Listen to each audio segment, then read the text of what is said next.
మంత్రి కొండా సురేఖ పైన action plan షురువైనట్టుగా కనిపిస్తుంది.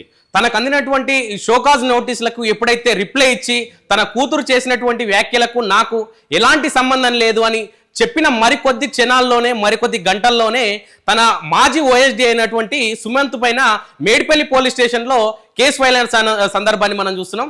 ఏదైతే తను కౌంటర్గా ప్రభుత్వానికి కౌంటర్గా రిప్లై ఇస్తూ తన కూతురు చేసినటువంటి వ్యాఖ్యలకు నాకు ఎలాంటి సంబంధం లేదు, తన పర్సనల్ వ్యాఖ్యలు తను చేసింది, నాకు ఎలాంటి సంబంధం లేదు, నాకు పార్టీ అన్నా పార్టీ క్రమశిక్షణ నియమ నిబంధనలు అన్నా కూడా నాకు గౌరవంగానే ఉందని చెప్పేసి ఏదైతే కొండా సురేఖ చేసిరో దాని తర్వాత ఇమీడియట్లీ కొద్ది క్షణాల్లోనే కొద్ది గంటల్లోనే తన మాజీ ఓఎస్డీ అయినటువంటి సుమంత్ పైన మేడిపల్లి పోలీస్ స్టేషన్లో కేసు ఫైల్ చేయడం జరిగింది.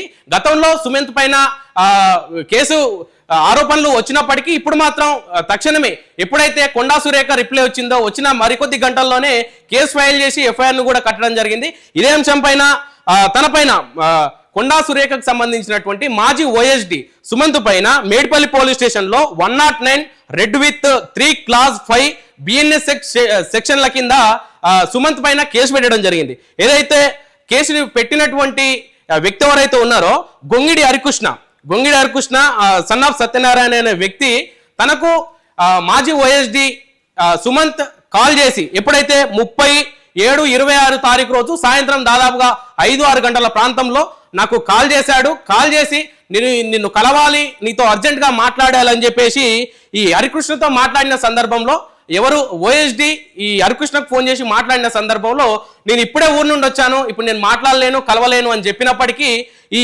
హరికృష్ణ ఫ్రెండ్ ఎవరైతే ఉన్నారో రాము ఆఫీస్కి జూబ్లీ హిల్స్ చెక్ పోస్ట్ వద్ద ఉన్నటువంటి రాము ఆఫీస్కి రాము ఫోన్ నుండి ఫోన్ చేయించి మరి ఎవరికి హరికృష్ణకి రాము ఫోన్ నుండి ఫోన్ చేయించి తన డెన్లోకి పిలిపించి మరి నా పేరు చెప్తూ ఎవరైతే కొండా సురేఖ మాజీ ఓఎస్డీ ఉన్నాడో సుమంత్ పేరు చెప్పి నా పేరు చెప్పి డబ్బులు వసూలు చేస్తున్నావు ఏంటి అని చెప్పేసి బెదిరించి అక్కడ ఉన్నటువంటి ఇనుప రాడ్లతోటి ఈ హరికృష్ణపై దాడి చేసిన సందర్భాన్ని ఇక్కడ హరికృష్ణ గుర్తు చేసిన కంప్లైంట్ లో రాయడం జరిగింది.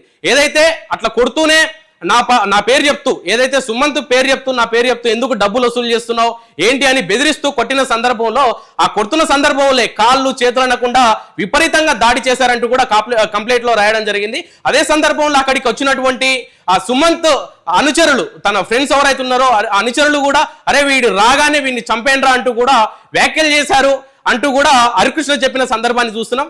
దాని తర్వాత ఆ గొడవై దాదాపుగా 30 తారీఖు 7వ నెలలో అయింది. ఒక 20 రోజులు కావస్తున్నప్పటికీ ఇప్పటి వరకు బయటికి రాలేదు ఈ కంప్లైంట్.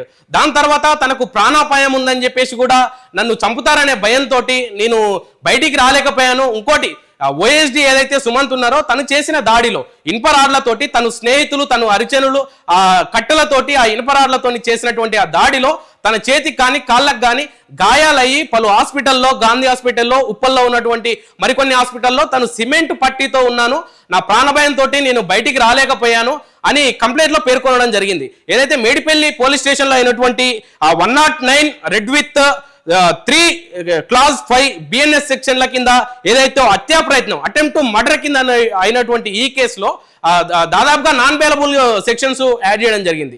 ఒకటి నాన్ బెయిలబుల్ సెక్షన్లో యాడ్ చేస్తూ ఖచ్చితంగా 10 ఏళ్ల వరకు దాదాపుగా 10 ఏళ్ల వరకు శిక్ష పడే సెక్షన్లు కూడా ఇక్కడ కనిపిస్తున్నట్టుగా తెలుస్తుంది. ఇంకోటి ఇప్పుడే కాదు ఆ డెక్కన్ సిమెంట్ వ్యవహారంలో రోహిన్ రెడ్డి ఏదైతే మాజీ ఓఎస్డీ ఆ సుమంత్ ఉన్నారో వీళ్ళిద్దరు కూడా పాయింట్ బ్లాక్ లో సిమెంట్ డెక్కన్ సిమెంట్ సంబంధించినటువంటి వ్యవస్థ దగ్గరికి వెళ్ళి రోహిన్ రెడ్డి మరియు ఓఎస్డీ అయినటువంటి సుమంత్ పాయింట్ బ్లాక్ లో పిస్తోల్ పెట్టి డబ్బులు అడిగినట్టుగా కూడా గతంలో కూడా ఆరోపణలు వచ్చినాయి. ఆరోపణలు వచ్చిన క్రమంలో ఏదైతే సుమంత్ సుష్మిత గారి ఇంట్లో ఆ ప్రాంతంలో ఉన్నారంటూ పోలీసులు మఫ్తీలో వెళ్ళిన సందర్భంలో కూడా గతంలో కూడా చాలా వైరల్ గా మారినాయి వీడియోస్ కూడా. ఎందుకంటే అప్పుడు తన ఇంట్లో ఉన్నారు, కొండా సురేఖకు సంబంధించినటువంటి ఆ నివాసంలో ఉన్నారంటూ మఫ్తూలో వెళ్ళిన పోలీసులను కూడా సుష్మిత అడ్డుకునే ప్రయత్నం కూడా చేశారు. అర్ధరాత్రి అరెస్ట్ చేయడానికి వెళ్ళిన సందర్భంలో అడ్డుకునే ప్రయత్నం చేసి అప్పుడు కూడా బీసీ వాదాన్ని తీసుకొచ్చి కూడా మాట్లాడడం జరిగింది. అప్పుడు కూడా రోహిన్ రెడ్డి ఈ ఓఎస్డీగా ఉన్నటువంటి సుమంత్ వీళ్ళిద్దరు కలిసి పాయింట్ బ్లాక్ లో డెక్కన్ సిమెంట్ వాళ్లకు గన్ పెట్టి బెదిరించిన ఆరోపణలు కూడా ఎదుర్కొన్నటువంటి ఓఎస్డీ సుమంత్ ఇప్పుడు తాజాగా తాజాగా చేసినటువంటి గొంగిడి హరికృష్ణకు సంబంధించినటువంటి రియల్ ఎస్టేట్ వ్యాపారి తను. ఆ గొంగిడి హరికృష్ణ అనే వ్యక్తి రియల్ ఎస్టేట్ వ్యాపారి. తన పేరు వాడుకొని, సుమంత్ పేరు వాడుకొని డబ్బులు అడిగినట్టుగా వీరి పేరు చెప్పుకొని వారు డబ్బులు తీసుకున్నట్టుగా మాట్లాడి తన డెన్లోకి పిలిపించి తన స్నేహితులతోటి కొట్టించిన కేసులో ఇప్పుడు సుమంత్ కు పైన ఎఫ్ఐఆర్ ఫైల్ అయింది. చూడాల్సి ఉంది. ఎందుకనంటే ఇప్పటికీ ఇది మేడ్పల్లిలో అయినప్పటికీ జూబ్లీ హిల్స్ కు ట్రాన్స్ఫర్ చేసే అవకాశం ఉన్నట్టుగా కూడా మనకు సమాచారం అందుతుంది. సరే, ఏదేమైనప్పటికీ సురేఖ గారు ఏదైతే కొండా సుష్మిత చేసినటువంటి వ్యాఖ్యలకు నాకు ఎలాంటి సంబంధం లేదు అని అంటూ ఒక మాస్టర్ ప్లాన్ తోటి ఒక అద్భుతమైన స్ట్రాటజికల్ రిప్లై ఎప్పుడైతే ఈ ప్రభుత్వానికి ఇచ్చిందో దాని తదనంతరమే కొన్ని గంటల వ్యవధిలోనే సుమంత్ పైన, తన మాజీ ఓఎస్డీ అయినటువంటి సుమంత్ పైన కేసు పెట్టడాన్ని కొంచెం చర్చనీయాంశంగా మారినాయి. అదేవిధంగా సురేఖ పైన యాక్షన్ ప్లాన్ శురువైనట్టుగా కూడా కనిపిస్తుంది ఒక రకంగా.